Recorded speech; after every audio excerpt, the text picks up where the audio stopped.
Dia mau sekolah di sini bang, ada caranya nggak? Wah, gimana caranya?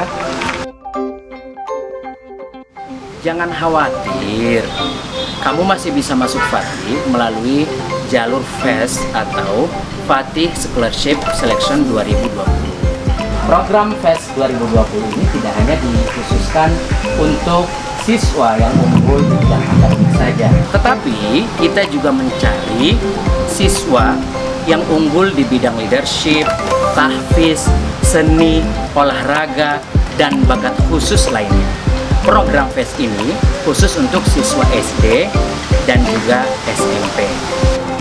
Batas akhir pendaftaran FES tanggal 3 Februari 2020. Jadi, tunggu apa lagi?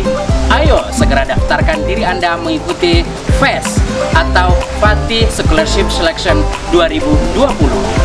Dapatkan beasiswa pendidikan hingga Rp254.500.000.